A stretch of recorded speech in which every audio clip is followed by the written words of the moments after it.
नमस्कार, आप देख रहे हैं स्पेशल रिपोर्ट न्यूज रूम से। आपके साथ मैं हूं अंजना ओम कश्यप। 900 किलोमीटर का सफर तय करके मुख्तार अंसारी, जी हां, माफिया मुख्तार योगी के द्वार पहुंचने वाला है। माना जा रहा है कि पूरे 900 किलोमीटर का ये सफर है, लेकिन इस बीच यमुना एक्सप्रेसवे पर पहुंचा मुख्तार का काफिला, बल्कि कहिए यूपी पुलिस का काफिला, जो लेकर जा रही है मुख्तार अंसारी को। लगभग 381 किलोमीटर का सफर तय हो चुका है और जेवर पहुंचने के बाद यहां से 500 किलोमीटर का सफर अभी बांदा तक बाकी है। आइए आपको तस्वीरें, ये देखिए तस्वीरें हम दिखा रहे हैं इस वक्त आपको आज तक। ये तस्वीरें जहां पर काफिला रुका है यूपी पुलिस का। भारी सुरक्षा के बीच माफिया मुख्तार अब योगी के द्वार। 24 आपको बता दें, माना जा रहा है कि 9 घंटे का ये, माफ कीजिएगा, 900 किलोमीटर का ये पूरा सफर है और सुबह 4 बजे के आसपास मुख्तार अंसारी बांदा जेल पहुंचेगा। लेकिन इस सुरक्षा की जरूरत क्यों पड़ी, इसे समझिए। पत्नी ने सुप्रीम कोर्ट में जाके कहा कि मेरे पति के जान को खतरा है, षड्यंत्र और साजिश के तहत ये सब कुछ हो रहा है। और ये भी याद रखिए कि सुप्रीम कोर्ट के आदेश के तहत ही रोपड़ जेल, पंजाब से वापस यूपी वापसी हो रही है। बांदा जेल पहुंचना है, जहां पर कई मामले इंसाफ का इंतजार कर रहे हैं और माफिया मुख्तार अंसारी को इसी काफिले में भारी सुरक्षा के बीच ले जाया जा रहा है बांदा जेल। ये तस्वीरें आप देख रहे हैं, जिसमें आप समझ रहे हैं कि किस तरह की सिक्योरिटी दी गई है और किस तरह की सिक्योरिटी के बीच उसे ले जाया जा रहा है। दरअसल एक पेट्रोल पंप स्टेशन है और वहीं पर फिर से फ्यूल भराने के लिए गाड़ी को रोका गया। ये एम्बुलेंस आप देख रहे हैं, एम्बुलेंस में ले जाया जा रहा है मुख्तार अंसारी को। खराब सेहत का हवाला बार बार दिया गया है मुख्तार अंसारी की तरफ से और ऐसे में एम्बुलेंस में उसे ढोकर ले जाया जा रहा है। जबरदस्त सुरक्षा देखिए, हथियारों से लैस वहां पर UP police.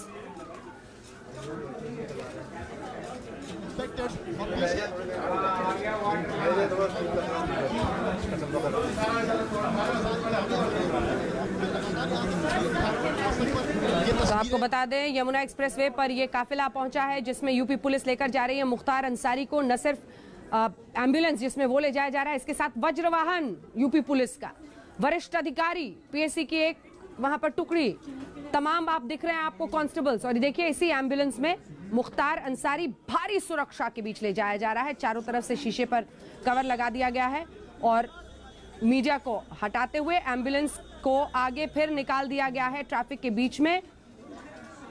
Fuel refill, petrol फिर से भराने के लिए गाड़ी में इसे वहां पर रोका गया था काफिले को और ये काफिला यहां से निकल चुका है। देख रहे हैं आपको अधिकारी स्तर के भी लोग वहां पर सुरक्षा दे रहे हैं और ये देखिए काफिला, एक के बाद एक सायरन बजती पुलिस की एक गाड़ियां, माफिया मुख्तार योगी के द्वार, भारी सुरक्षा के बीच ले जाया जा रहा है। और ये देखिए वज्रवाहन, 207 वज्रवाहन जो आज इस काफिले में साथ साथ जा रहा है। सुप्रीम कोर्ट की नजर है इस केस पर और जब पत्नी ने कोर्ट में सुरक्षा को लेकर सवाल खड़ा किया है, उसकी वजह से इस तरह के सिक्योरिटी के बीच ले जाया जा रहा है मुख्तार अंसारी को।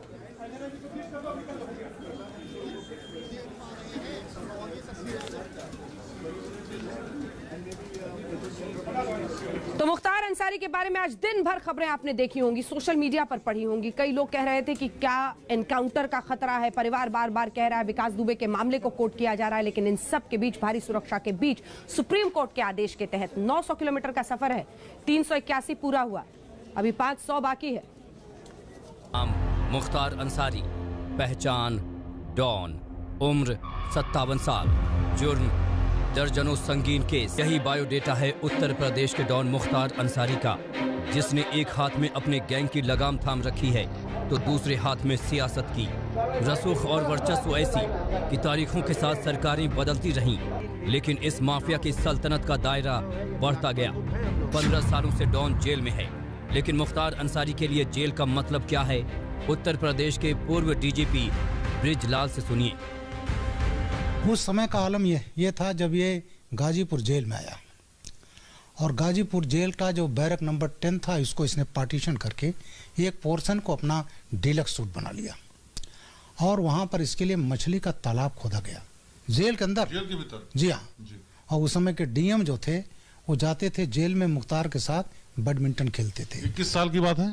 ये बात है स्पेशली 2004 की बात आसपास। अच्छा, कौन डीएम हुआ करते थे वहाँ? डीएम का नाम कहना ठीक नहीं, वो लखनऊ के भी डीएम रहे। अच्छा, लेकिन उस वक्त डीएम थे वहाँ? हाँ, डीएम थे। वो खेलने जाते थे। अगर डीएम जा रहा है बैडमिंटन खेलने एक अपराधी से जेल में, तो फिर उसकी हनक क्या होगी? जेल के ठीक सामने उसने कुछ कमरे बनवाए थे जहाँ पे इसके लोग रुकते थे। आपने फिल्मों में देखा होगा, डॉन के लिए जेल को ऐशगाह में तब्दील कर दिया जाता है। डॉन जब चाहे अपनी मर्जी से सलाखों के बाहर आ जाए और जब चाहे अंदर चला जाए। मुख्तार अंसारी की कहानी भी किसी फिल्मी पटकथा जैसी है। उत्तर प्रदेश पुलिस में डीसीपी शैलेंद्र सिंह ने वर्दी का फर्ज निभाते हुए मुख्तार अंसारी के खिलाफ केस दर्ज किया था। सुनिए फर्ज निभाने की कितनी बड़ी कीमत चुकानी पड़ी थी। जब रिकवरी की थी मैंने लाइट मशीन गन की, तो गवर्नमेंट के परमिशन से ही रिकवरी की थी, क्योंकि सब रिकॉर्डिंग जो होती है उस समय बिना शासन की अनुमति के नहीं सुन सकते आप। तो शासन की अनुमति से ये सुना जा रहा था।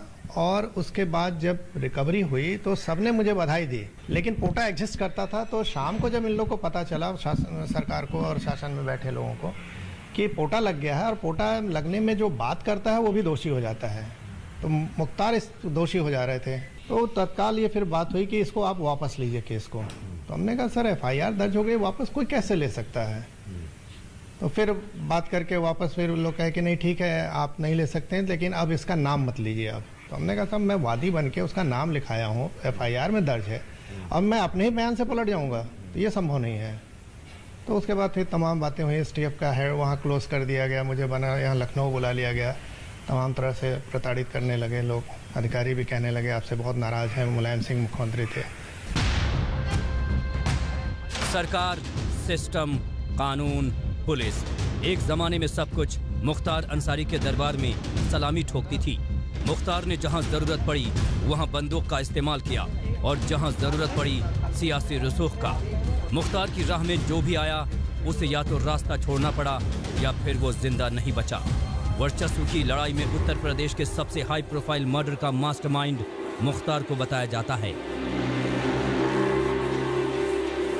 जिस परिवार को उनके साथ हत्या हुई थी, परिवार के लोगों ने, उस परिवार के बच्चे ने हमसे पूछते हैं क्या विधायक जी अपराधियों का कुछ नहीं होगा, यह अपराधी इसी तरह इन लोगों का ख्वाब बना रहेगा?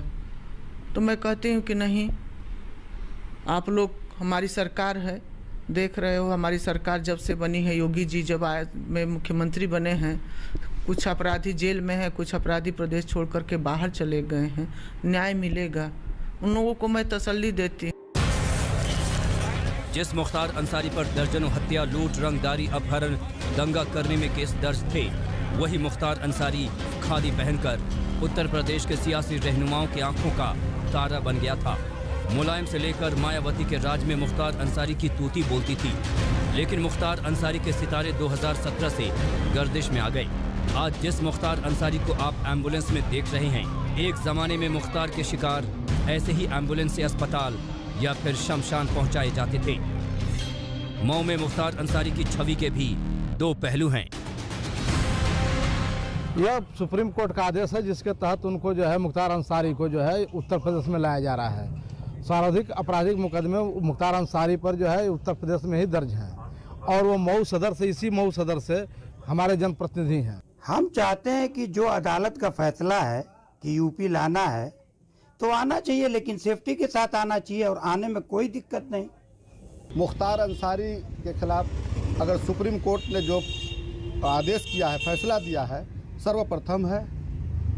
और मुख्तार अंसारी के लिए अगर उन्होंने कहा है सुप्रीम कोर्ट ने, तो उनको लाकर के बांदा जेल में शिफ्ट किया जाए।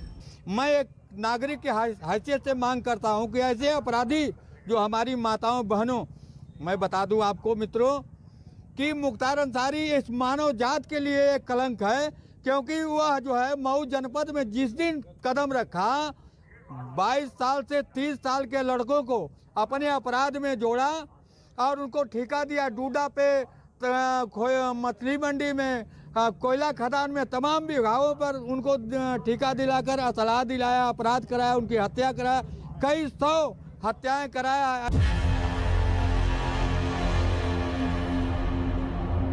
आखिरकार मुख्तार अंसारी पूर्वांचल का खौफ कैसे बन गया? खौफ का दूसरा नाम वो कैसे बन गया? एक समय में क्रिकेट का बल्ला और गेंद थामने वाले मुख्तार अंसारी के हाथों में आखिर हथियार कहां से आ गए, कैसे आ गए? इन सब सवालों का जवाब जानना बेहद ज़रूरी है। वो भी इसलिए क्योंकि मुख्तार अंसारी के खानदान में दूर दूर तक अपराध से किसी का रिश्ता पहले नहीं रहा था। कुमार अभिषेक, बांदा, आज तक। अभी तो ये तमाम सवाल उठ रहे हैं। दादा जिसके आज़ादी के पहले कांग्रेस पार्टी के अध्यक्ष रहे हों, नाना को लेकर पूरी कहानी आपने सुन ली। बचपन में क्रिकेट खेलने का शौक था, बैट बॉल हाथ में, लेकिन फिर बड़ा होते होते वो हथियारों से खेलने लगा। मुख्तार अंसारी कहते हैं मुख्तार अंसारी का अतीत और आज जैसा है वैसा पहले नहीं था। छोटी उम्र में एक बार बैट और बॉल छोड़कर हथियार थामा तो पीछे पलटकर नहीं देखा, गुनाह के दलदल में फंसता चला गया। हम आपको मुख्तार के जुर्म में एंट्री की कहानी बताएं, उससे पहले इस माफिया के खानदान की हिस्ट्री समझना बहुत जरूरी है। नाम मुख्तार अंसारी, पहचान अपराधी, ठिकाना जेल।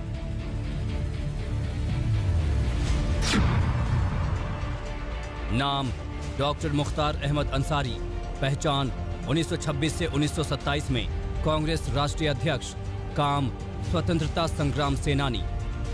रिश्ता मुख्तार अंसारी के दादा यानी मुख्तार के दादा देश की आज़ादी की लड़ाई के लिए लड़े, आज़ादी से पहले कांग्रेस के राष्ट्रीय अध्यक्ष रहे, लेकिन उन्हीं का पोता जुर्म का बड़ा खिलाड़ी है। वहीं इस नाम को भी बहुत गौर से सुनिए। नाम ब्रिगेडियर उस्मान मुख्तार अंसारी, पहचान महावीर चक्र विजेता, काम नवशेरा की लड़ाई लड़ी। रिश्ता मुख्तार अंसारी के नाना, दादा स्वतंत्रता संग्राम का सेनानी और नाना बॉर्डर पर देश के लिए लड़े। ऐसे खानदान में मुख्तार का जन्म हुआ, लेकिन सोहबत ने मुख्तार को जराइम की दुनिया में ढकेल दिया। अब इस बड़े नाम को भी सुनिए। नाम हामिद अंसारी, पहचान पूर्व उपराष्ट्रपति, काम पूर्व अफसर और नेता। रिश्ता मुख्तार अंसारी के चाचा। सोचिए, मुख्तार अंसारी के चाचा देश के उपराष्ट्रपति रहे हैं, लेकिन वही मुख्तार माफिया बन गया। अब आप ये नाम भी सुनिए। नाम सुभान अल्लाह अंसारी, पहचान कम्युनिस्ट नेता, काम पूर्व अफसर और नेता। रिश्ता मुख्तार अंसारी के पिता। मुख्तार के नाना ने राष्ट्र की रक्षा के लिए हथियार उठाए, लेकिन मुख्तार ने खौफ का वर्चस्व कायम करने के लिए हथियार उठा लिए।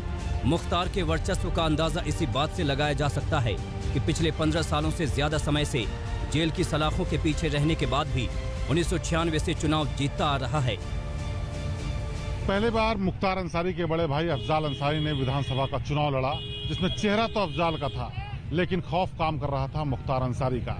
इस खौफ के बल पर अफजाल चुनाव जीत गए और इसके बाद राजनीति को ढाल बनाकर खौफ को कारोबार की तरह इस्तेमाल करने का काम शुरू किया मुख्तार अंसारी ने, क्योंकि मुख्तार को पता था कि वोट मिलते हैं खौफ से और वोट से मिली सीट से वो मिलता है रिमोट कंट्रोल, जिसे कंट्रोल करने से सिस्टम कंट्रोल होता है। और अब आइए दिखाते हैं, आज रोपड़ जेल से बांदा जेल लाया जा रहा है। परिवार कह रहा है षड्यंत्र है, उनकी जान को खतरा है। इन्हीं तमाम मुद्दों पर हमने बातचीत की मुख्तार अंसारी के भाई सांसद अफजाल अंसारी से। भाई मुख्तार अंसारी के इस वक्त हमारे साथ आज तक पर जुड़ रहे हैं। अफजाल जी, मेरा पहला सवाल आपसे यही, आप लोग 2 साल तक मुख्तार अंसारी पंजाब की जेल में रहे, एक बार बेल नहीं मूव किया, आखिर क्या वजह थी कि पंजाब की जेल में इतने सुरक्षित महसूस करते थे? सुप्रीम कोर्ट के हस्तक्षेप के बाद अब उन्हें यूपी लाया जा रहा है और जान को खतरा बताया है आपने और उनकी पत्नी ने, क्यों, कैसे? देखिए, आप उसका अर्थ जो भी निकाल लें, लेकिन एक बात बिल्कुल साफ है कि उत्तर प्रदेश में जो मामले हैं उनके खिलाफ, हाँ, उसको भी तो सही तरह से प्रस्तुत करिए। इतना बड़ा चैनल है आज तक का, और अभी चला रहे हैं आप कि 50 मुकदमे मुख्तार अंसारी के खिलाफ पेंडिंग हैं, जबकि सच्चाई ये नहीं है। उत्तर प्रदेश सरकार ने भी जो बयानल्फी दी है माननीय सर्वोच्च न्यायालय में, उस सूची को तो देख लीजिए। अगर विचाराधीन मामलों को देखिए तो मात्र 13 हैं जो ट्रायल हो रहे हैं। जो नए नए रोज लिखे जा रहे हैं एम्बुलेंस के नाम पर, और उनका घर गिरा दिया गया उसके नाम पर, उनका होटल गिराया गया उसके नाम पर, तो ये सब तो अभी विवेचना होगी, चार्जशीट आएगी तो उसके बाद। अभी तो मात्र कितने 13, और उसमें भी 2 या 3 मामले हैं जो हीनियस क्राइम के हैं। आप सुन रहे हैं अपने आप, जिनमें एक मामला मात्र ऐसा है जब 25 अक्टूबर 2005 को मुख्तार अंसारी जेल गए थे, उसके पूर्व का है। बाकी सारे मामले मुख्तार अंसारी को जेल में रहने के दौरान ही उनके विरुद्ध साजिश का आरोप लगा करके कायम किए गए हैं, जिसमें 7 तो गैंगस्टर एक्ट हैं। अफजल साहब, आप बताइए, गैंगस्टर एक्ट की सर्वाधिक सजाएं 10 साल निर्धारित है। जिस व्यक्ति को जेल में रहते हुए 15.5 साल बीत गया। अरे सर, आप सुन रहे हैं अपने आप को? 2 या 3 हीनियस क्राइम, आप सुन रहे हैं? 2 या 3 हीनियस क्राइम है बस मुख्तार अंसारी के खिलाफ। अपराध और राजनीति का ये एक ऐसा उदाहरण है जिसमें क्या ये शर्मनाक नहीं है कि 2 से 3 हीनियस क्राइम आप खुद मान रहे हैं और फिर आप उनको डिफेंड भी कर रहे हैं। तमाम अपराधों की लिस्ट है, फहरिस्त है, जो इंसाफ का इंतजार कर रहे हैं कि योगी के यूपी में वो आए, उत्तर प्रदेश आए। और ये आज के योगी सरकार की खाली थोड़ी है, कब से है ये तमाम मामले, और आप कह रहे हैं 2 या 3 हीनियस क्राइम? क्या बोल रहे हैं सर आप सांसद हैं। आप बहुत बड़ी पत्रकार हैं, आप बताइए, हमारे विरुद्ध कोई आरोप है 3 मुकदमे का, हम उस आरोप का तो ट्रायल करने के लिए और फेस करने के लिए ट्रायल कोर्ट को तैयार हैं, हमारे खिलाफ ट्रायल हो। लेकिन हमारे मुकदमे जो पेंडिंग हैं, जिसमें बड़े बड़े ऐसे लोग जो सत्ताधारी दल की गोद में बैठे हुए हैं, एमएलसी हैं ब्रजेश सिंह, त्रिभुवन सिंह, इनके खिलाफ जब मुख्तार अंसारी पे आक्रमण हुए हैं, जब उनकी हत्या के 5 प्रयास हुए हैं, जिनमें वो ऊपर वाले की कृपा और गरीबों की दुआ से बच गया, तो उन मुकदमों का ट्रायल होना चाहिए कि नहीं होना चाहिए? तो उनके गवाहों के शस्त्र के लाइसेंस निलंबित किए जा रहे हैं, उसमें मुख्तार अंसारी को धमकी दी जा रही है कि ब्रजेश सिंह के खिलाफ गवाही नहीं होनी चाहिए। आप बताइए, ये कह रहे हैं कि सबसे बड़ा नाम हो गया अपराध का। अगर शर्म आए उन लोगों को जिनके खिलाफ मुकदमे हैं, चार्जशीट लगी है, वो हिम्मत नहीं है कि ट्रायल कोर्ट में अपने मामलों का ट्रायल करा लें। वो अपनी कलम से अपने मुकदमे उठा ले रहे हैं। अपना मुकदमा उठा लिया, अपनी मंत्रिपरिषद के साथियों का मुकदमा उठा लिया, तमाम एमपी एमएलए और अपनी जाति के स्वजाति लोगों का, जो उनके चहेते हैं, सबका मुकदमा रोज उठता जा रहा। हिंदुस्तान में न्यायिक प्रक्रिया के तहत जिसके खिलाफ हम या आप कोई भी कानून से ऊपर नहीं है, तो हमारे खिलाफ कोई आरोप है, उस आरोप का हमको न्यायालय में परीक्षण कराना होगा। वो हमें तय करेगा कि हम दोषी हैं या हम बेगुनाह हैं। लेकिन उसके लिए कानून का सामना करना होगा। हमारे ऊपर अगर मुकदमा कायम है तो उसका ट्रायल कोर्ट नहीं करे, हम खुद उठा लेंगे, और दूसरे के ऊपर झूठे मुकदमे लगा करके उसका ट्रायल कोर्ट में कराएंगे, उसको अपराधी कहेंगे। अभी किसी कोर्ट ने हिंदुस्तान की मुख्तार अंसारी को दोषी नहीं करार दिया, तो फिर क्यों भागे फिर रहे थे? नहीं करार दिया, तो फिर क्यों, क्या जरूरत थी पंजाब में? देखिए, मेरा सवाल सीधा है सर, इधर उधर का बोले बिना, डील क्या है पंजाब सरकार से? आखिर क्यों पंजाब सरकार, ऐतिहासिक है ये कि 2 सरकारें आमने सामने थी कि नहीं, ये जो अपराधी, आरोपी समझिए, आप आरोपी इस मामले में, आखिर उसकी सुनवाई के लिए नहीं उसको पंजाब जेल में ही रखेंगे, नहीं हमें यूपी जेल में जाइए। क्या डील क्या है पंजाब सरकार की, जिसकी वजह से ये कहना है कि एक छोटे से मामूली से अपराध में वहां पर उनको संरक्षित रखा जा रहा था? अब आपका जवाब इनफैक्चुअस हो चुका है। अब वो उत्तर प्रदेश पुलिस की कस्टडी में है, उत्तर प्रदेश की पुलिस उन्हें उत्तर प्रदेश की जेल में ला रही है। उत्तर प्रदेश में उनके खिलाफ जो मुकदमे हैं उनका ट्रायल होना है, उनका ट्रायल कोर्ट में किया जाएगा। मीडिया ट्रायल हो और सरकार ट्रायल करे, ये उचित नहीं है, ये कानून सम्मत नहीं है। ट्रायल कोर्ट में ट्रायल होने दीजिए। किसी भी नागरिक के जीवन की सुरक्षा सरकार का दायित्व होता है। आपका बहुत धन्यवाद हमारे साथ अफजल अंसारी जी बातचीत में शामिल होने के लिए, धन्यवाद। आपके साथ मैं हूं अंजना ओम कश्यप। और अब देश में कोरोना के बढ़ते मामले 5000 पार दिल्ली में, 10,000 पार मुंबई में, और ऐसे ही अलग अलग राज्यों में, उत्तर प्रदेश में भी जिस तरह के हालात बन रहे हैं, इसी पर बड़ी खबर अब आपको बता रहे हैं। यूपी में फैलते कोरोना पर हाईकोर्ट का सुझाव आया है। कई सुझाव दिए गए हैं, जिसमें से एक ये भी है कि घर में जाकर लोगों को कोरोना का टीका दिया जाए, सभी का वैक्सीनेशन करने पर विचार करे सरकार।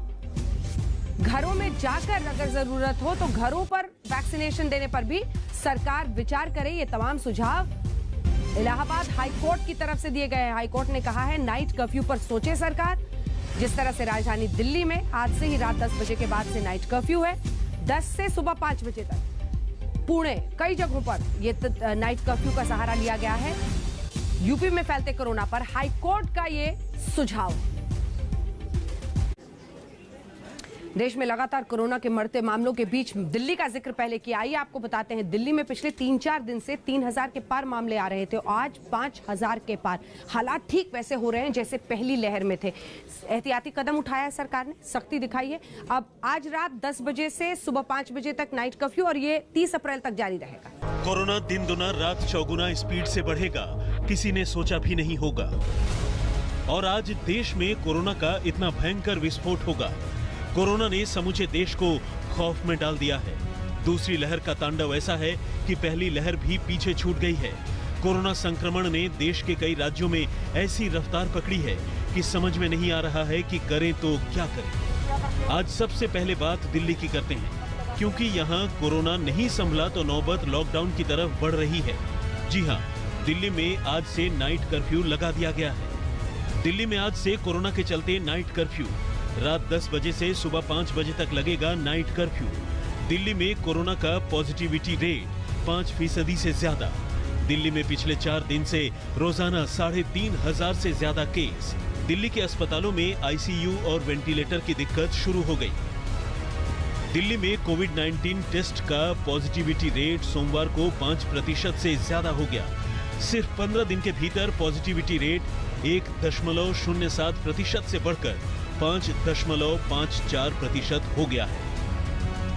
5 अप्रैल को कुल 64,003 नमूनों की जांच की गई थी। इनमें से 43,960 आरटीपीसीआर टेस्ट और 20,043 रैपिड एंटीजन टेस्ट थे।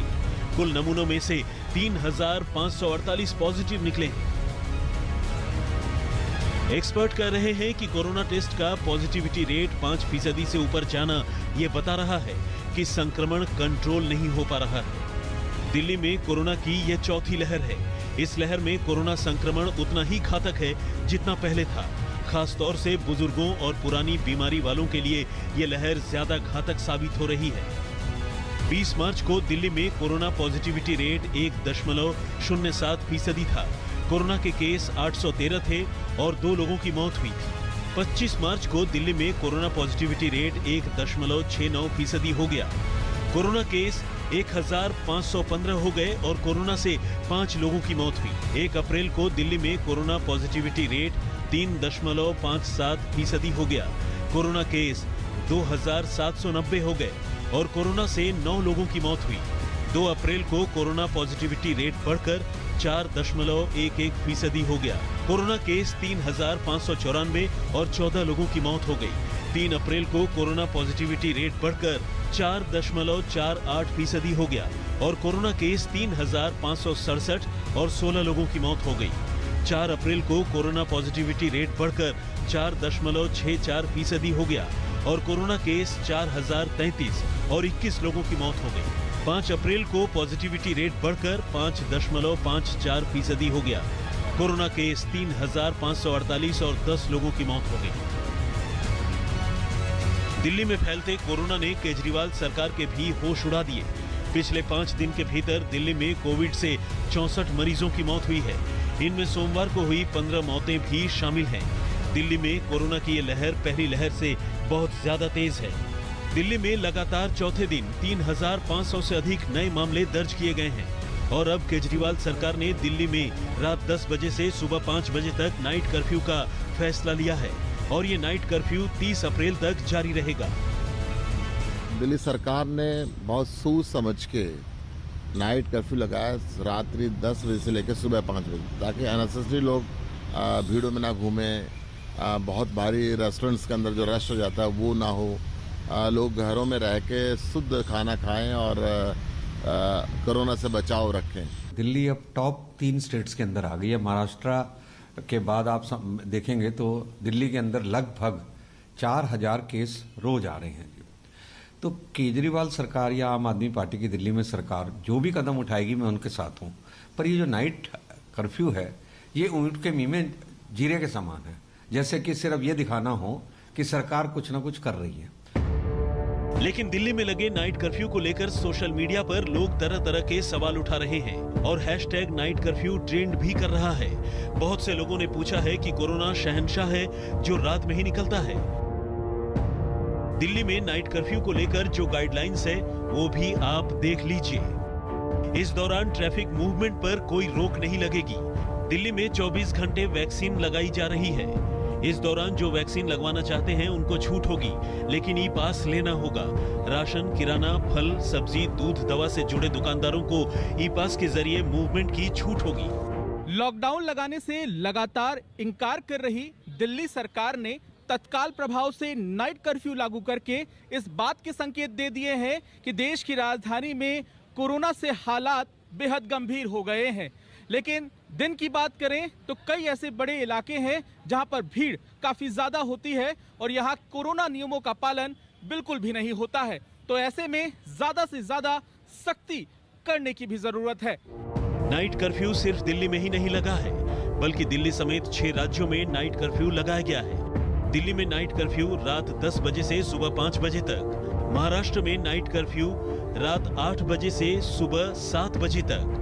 पंजाब में नाइट कर्फ्यू रात 9 बजे से सुबह 5 बजे तक। राजस्थान में नाइट कर्फ्यू रात 9 बजे से सुबह 5 बजे तक। ओडिशा में नाइट कर्फ्यू रात 10 बजे से सुबह 5 बजे तक। गुजरात में नाइट कर्फ्यू रात 9 बजे से सुबह 6 बजे तक। अब नाइट कर्फ्यू को लेकर सोशल मीडिया पर मीम्स भी खूब बन रहे हैं। लोग नाइट कर्फ्यू को लेकर मजे ले रहे हैं। सवाल यह है कि क्या राज्य सरकारें नाइट कर्फ्यू को लेकर सिर्फ खानापूर्ति कर रही हैं और ये दिखाने की कोशिश कर रही है कि देखिए वो कोरोना को लेकर कितनी फिक्रमंद है। दिल्ली में अशोक सिंघल के साथ आज तक ब्यूरो। और आइए अब आपको दिखाते हैं, बताते हैं, बल्कि बड़ी खबर यह है कि अहमदाबाद में लोग अब डर गए हैं कि लॉकडाउन फिर से लगेगा। बढ़ते मामलों के बीच अहमदाबाद में इस डर की वजह से लोग खरीदारी कर रहे हैं। अहमदाबाद में लॉकडाउन को लेकर लोगों में डर है, जिसकी वजह से खरीदारी करने के लिए लोग उमड़ रहे हैं। अहमदाबाद में लगातार कोरोना के केस बढ़ रहे हैं और ये अफवाहें कई जगहों पर फैल रही हैं कि क्या लॉकडाउन फिर से लगेगा। लोग चर्चा कर रहे हैं, सवाल कर रहे हैं। इन सब के बीच अहमदाबाद की यह खबर है जहां पर लोग उमड़ रहे हैं जल्दी जल्दी शॉपिंग करने को। उन्हें लग रहा है कि किसी भी दिन लॉकडाउन लग सकता है। खरीदारी के लिए दुकानों पर लोगों की भीड़ लग गई है। आखिर देश में इस दूसरी लहर में कोरोना के मामले पिछली पहली लहर से भी ज्यादा क्यों बढ़ रहे हैं? क्यों इस तरह से ये संक्रमण फैल रहा है? इस पर बात की है हमारे सहयोगी ने स्वास्थ्य मंत्री डॉक्टर हर्षवर्धन से। देश में कोरोना के हालात लगातार बिगड़ते जा रहे हैं। कितना बड़ा चैलेंज और खतरा है, बात करने के लिए हमारे साथ मौजूद हैं केंद्रीय स्वास्थ्य मंत्री डॉक्टर हर्षवर्धन जी। डॉक्टर हर्षवर्धन जी, लगातार 1 लाख से ज्यादा केसेस हर रोज आ रहे हैं। कितना बड़ा चैलेंज और कैसे निपटेंगे और खतरा कितना बड़ा है? देखिए, निश्चित रूप से चुनौती इसलिए है कि अब 1 साल में कोविड के खिलाफ जो लड़ाई लड़ने के जितने भी टूल्स हैं वो सारे के सारे इस्तेमाल करना देश जान गया है, सीख गया है, समझ भी गया है। लेकिन उसके बावजूद भी कैजुअल अप्रोच, लापरवाही या ओवर कॉन्फिडेंस कि अब वैक्सीन आ गई है, अब हमको कोविड अप्रोप्रिएट बिहेवियर की ज़रूरत नहीं है, अब हमको मास्क पहनने की ज़रूरत नहीं है, अब हम भीड़ में चले जाएं, अब हम पार्टी कर लें, रेस्टोरेंट में चले जाएं, शादी में चले जाएं, मास्क पहने ना पहने, हम अपनी नॉर्मल एक्टिविटी जो है जितनी मर्जी करते रहें और सावधानी भी ना बरतें, हमें कुछ होगा नहीं, क्योंकि मोर्टालिटी रेट तो बहुत कम है, 1.3% ही रह गया है। तो ये जो एक एटीट्यूड डेवलप हुआ है, सबसे बड़ी जो कठिनाई है इस एटीट्यूड के वजह से जो नॉन कंप्लायंस हो रहा है बेसिक बातों का, वो हमारी चिंता और चुनौती का विषय है। वजह क्या है? कुछ ही स्टेट्स में, 11-12 स्टेट्स में ही हालत ज़्यादा विस्फोटक हुई स्थिति, चाहे महाराष्ट्र हो, आप दिल्ली की बात लगा लीजिए, क्या वजह क्या है, पंजाब है तो उन्हीं स्टेट्स में क्यों? देखिए अब ये तो बहुत ज़्यादा जब डिटेल्ड एनालिसिस किया जाए तो उसके अंदर ये पता लगेगा कि भाई यहाँ पर जो है कोविड अप्रोप्रिएट बिहेवियर के अंदर जो है मान लीजिए कोई ज़्यादा लापरवाही है या ज़्यादा सावधानियों को इग्नोर करने की बात है। लेकिन आप अगर ध्यान से देखेंगे तो थोड़ा आपको हर जगह पर जो है ना केसेस के अंदर इंक्रीज दिखाई देगा। लेकिन ये जो 80% से ज़्यादा केसेस हैं ये क्योंकि और जो मोर्टालिटी भी है और केस की वजह से बीमारी होना जिसको मॉर्बिडिटी कहते हैं ये भी जो है ये 11 स्टेट्स में ही ज़्यादा है। कोई नया स्ट्रेन है ये जो कि युवाओं को टारगेट कर रहा है। इस बार जो है देखा गया है कि युवा टारगेट हो रहे हैं, उनको कोरोना हो रहा है, वो इफेक्टेड हो रहे हैं। नहीं ऐसी कोई ना तो कोई ऐसा कोई एविडेंस है और अभी भी जो मेजॉरिटी जो केसेस हैं वो हमने जैसे जिसके आधार पर प्रायोरिटी ग्रुप्स इत्यादि तय किए गए हैं 80% जो मोर्टालिटी और मॉर्बिडिटी है वो जो है 50 साल से ऊपर के लोगों के अंदर देखी गई है। उसी वजह से ये सारी जो प्रायोरिटी ग्रुप्स हैं उनको वैक्सीनेशन दिया जा रहा है। और जहाँ तक स्ट्रेन का संबंध है स्ट्रेन की वजह से ही ये बढ़ रहा है इसका कोई ऐसा एविडेंस नहीं है। हाँ पंजाब में ज़रूर थोड़ा सा जो यूके वाला स्ट्रेन है उसके केसेस वगैरह थोड़े से दिखाई दिए हैं। डॉक्टर साहब एक मांग उठ रही है चाहे महाराष्ट्र हो, दिल्ली हो, राजस्थान हो कि उम्र की सीमा घटा देनी चाहिए। महाराष्ट्र ने भी कहा 25 साल, दिल्ली भी कह रही है कि छूट दे देनी चाहिए, वो नहीं रखना चाहिए और हम पूरी दिल्ली को वैक्सीनेट कर देंगे। महाराष्ट्र गवर्नमेंट ने भी चिट्ठी लिखी है, तो क्या एज घटाने का कोई विचार अभी है? ऐसा है कि मांग करने में तो कोई कठिनाई नहीं होती लेकिन हर एक चीज़ का एक वैज्ञानिक पहलू है। हर एक चीज़ जो है जो भी फैसला किया गया है प्रायोरिटी ग्रुप्स को डिसाइड किया गया है वो वैज्ञानिक तथ्यों के आधार पर किया गया है। संक्रमण में इतनी तेजी क्यों? ये सवाल तो आपके मन में भी आ रहा होगा कि पहली जो लहर थी उससे भी ज्यादा तेजी से दूसरी लहर में क्यों फैल रहा है? राज्य दर राज्य कोरोना के मामलों का विस्फोट हो रहा है। कई राज्यों में अलग अलग एहतियाती कदम उठाए जा रहे हैं वैक्सीनेशन के लिए। देखिए लोगों को लालच देने की नौबत आ गई है। गुजरात में सोने का लालच देकर वैक्सीनेशन कराया जा रहा है ताकि लोग कोरोना से बचें। मध्य प्रदेश में जो अभी तक स्वच्छाग्रह सरकार कर रही थी उसी तर्ज पर शिवराज सिंह चौहान स्वास्थ्य आग्रह कर रहे हैं। गुजरात में हर मिनट में 2 लोग कोरोना पॉजिटिव।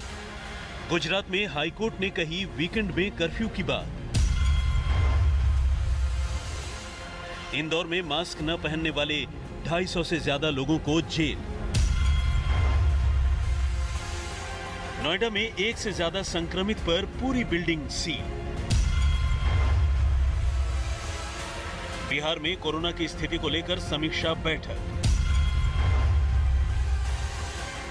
पिछले 24 घंटों में भारत में सर्वाधिक कोरोना वैक्सीन लगी। देश में राज्य दर राज्य कोरोना के हालात ऐसे हैं, दूसरी लहर तांडव मचा रही है। गुजरात के हालात ये हैं कि हर मिनट में 2 लोग हो रहे हैं कोरोना संक्रमित। गुजरात हाईकोर्ट ने राज्य सरकार को 3-4 दिनों का कर्फ्यू लगाने का निर्देश दिया है। हाईकोर्ट के आदेश के बाद गुजरात में कर्फ्यू लगाए जाने की तैयारी है। किसी तरह से गुजरात में कोरोना कंट्रोल हो और लोग ज्यादा से ज्यादा वैक्सीन लगवाएं, इसके लिए एक अद्भुत अभियान शुरू किया गया है। गुजरात के राजकोट में जो महिलाएं वैक्सीन लगवा रही हैं, उन्हें सोने की नोज पिन और जो पुरुष कोरोना वैक्सीन लगवा रहे हैं, उन्हें हैंड ब्लैडर दिए जा रहे हैं। मध्य प्रदेश में कोरोना को लेकर मुख्यमंत्री शिवराज सिंह चौहान ने स्वास्थ्य आग्रह शुरू कर दिया है। आप तस्वीरों में देख सकते हैं कि शिवराज सिंह चौहान के पीछे गांधी की बड़ी फोटो लगी है और लिखा है स्वास्थ्य आग्रह। मध्य प्रदेश में लगातार बढ़ते कोरोना के मामलों के मद्देनजर लोगों को जागरूक करने के लिए मुख्यमंत्री शिवराज सिंह चौहान अगले 24 घंटे तक भोपाल के मिंटो हॉल में स्वास्थ्य आग्रह पर बैठे हैं। सत्याग्रह तो आपने कई बार सुना होगा, लेकिन ये स्वास्थ्य आग्रह अपने आप में एक अनूठी पहल है। ये बताने के लिए, लोगों को जागरूक करने के लिए कि कोरोना जिस तेजी से फैल रहा है वहां पे लोगों को सावधान रहने की जरूरत है। मास्क पहनना है, सोशल डिस्टेंसिंग का पालन करना है और इन्हीं तमाम पहलुओं पे, मुद्दों पे लोगों को जागरूक करने के लिए अगले 24 घंटे तक इसी तरह खुले आसमान के नीचे मुख्यमंत्री कार्यालय चलेगा। इसी के साथ स्पेशल रिपोर्ट में न्यूज रूम से इतना ही। देश दुनिया की बाकी खबरों के लिए आप देखते रहिए आज तक। नमस्कार, मैं हूं अंजना ओम कश्यप। हमें उम्मीद है ये वीडियो आपको पसंद आया होगा। लेटेस्ट खबरों के लिए यूं ही देखते रहिए आज तक और इस वीडियो के पसंद आने पर लाइक, शेयर एंड सब्सक्राइब करना ना भूलें।